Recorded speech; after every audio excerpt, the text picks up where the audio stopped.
I love football. Super Bowl is just around the corner, and I've been looking forward to this interview. Now, I am pre-taping it, so I can't make any predictions, but I have someone here who knows football intimately. His name is McPherson. He's a pastor of one of America's fastest growing churches, a church that he founded. It's called Rock Church in San Diego, California.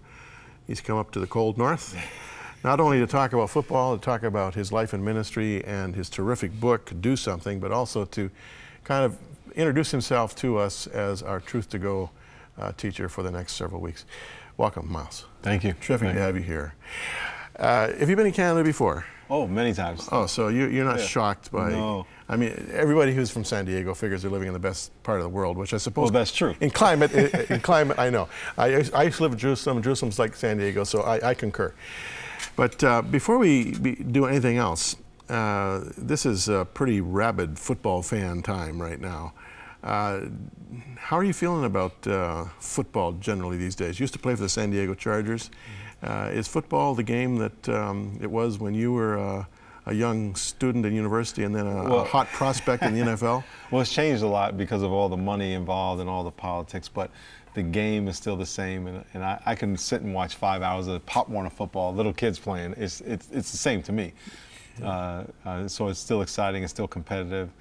I love the strategy and the angles and the hitting and the being in shape, so it's still very much the same. Now, you were the first student, I understand, at New Haven University to become an All-American and also be drafted in the NFL. Have I got that right? That's correct. In 1982, I was drafted. In 1981, I was All-American, the first All-American in the school's history. Then I was drafted in 1982 to the Rams, and then I played in the NFL, so I was the first player. And you played for San Diego, right? Yes, I got cut from the Rams, and then I played for San Diego Chargers.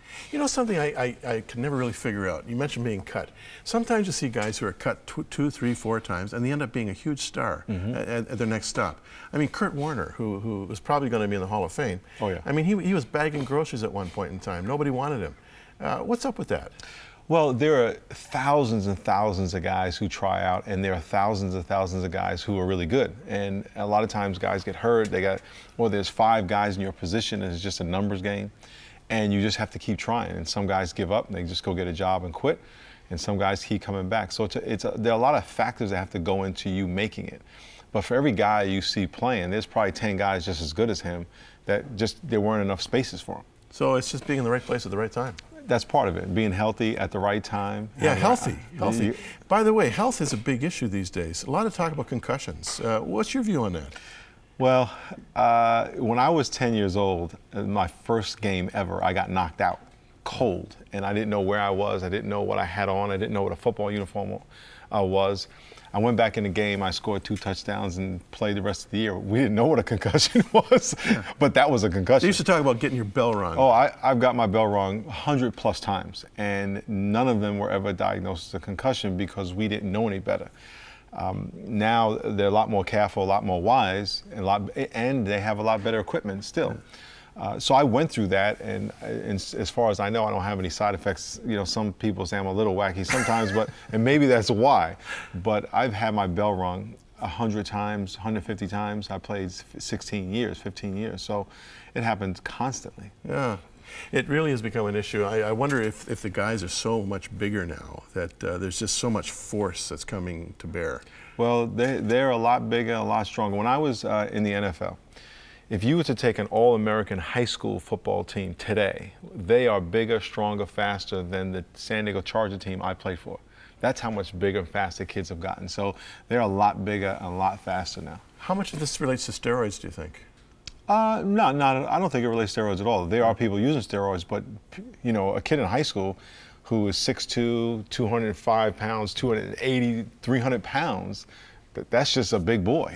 I mean, you got to talk to his mother about where he got his size. Yeah, no kidding, no kidding. Now tell me, while you were a football star, an All-American, drafted the NFL, were you a believer? My first 2 years, I was not. I was using cocaine, smoking marijuana, you know, partying, chasing women. And then there were 2 guys on my team who were Christian. And I was on a plane coming back from playing a team. I think we were playing the Giants or somewhere back east. And I was doing cocaine in the bathroom. And I came down the aisle of the plane, and these guys were having a Bible study on the team plane. And they confronted me with the gospel. And I had heard the gospel. I grew up in a Catholic school, so I knew the gospel. And then several weeks later, I was laying on my couch. I had been doing cocaine all night, and I just surrendered my life to the Lord because I realized, you know, I'm playing football. My dream has come true, and yet I'm still not fulfilled. And I gave my life to Christ, and then I stopped it one day, and then for the next 2 years, I walked with the Lord. But the first 2 years, I was not walking with the Lord. It's often the case before and after games, you'll see a group of guys from both teams on one knee praying together.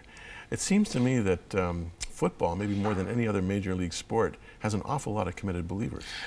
You're right, because I don't know if they're more than any other sport, but I would bet they are. Yeah. Every team has a chaplain, pretty much. Yeah. But before every NFL game, there's a chapel. There's also a Catholic service.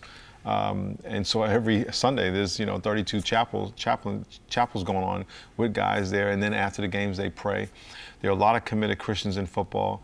Football is that kind of sport where it's a very in-your-face sport, and the guys who are committed, and they're very outspoken about their faith. And then they pray after the games, and they do stuff during the week. They have Bible studies during the week. So there's a lot of Christian activity going on in the NFL that goes unspoken, but it is a lot of it. And the fact of the matter is, it's such a violent sport that you literally are risking your life, if not your health, every time you play the game. Well, you're risking your health, absolutely. But you grow up doing that, and you're talking about a bunch of guys that are in incredible shape. And the same thing here in the CFL, they're in incredible shape, and they can take a lot of pounding.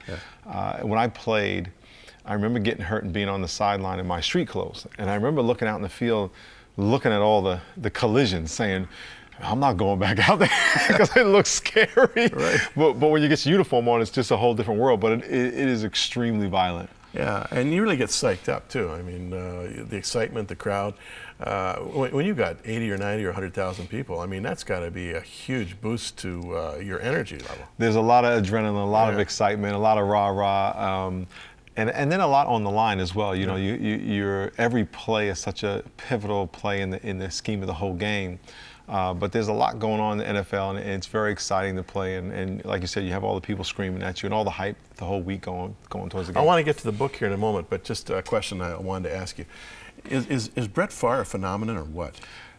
That guy's a freak of nature. Yeah. And it's one thing to say you're going to come back and do well. It's another thing to do it, but it's another thing to do it at the age of 40. Yeah. And so, he's a freak of nature. Yeah, and he seems to be playing as well for the Vikings as he ever played for the Packers. I think this is his best year. Maybe better. Yeah. I mean, it really is astonishing.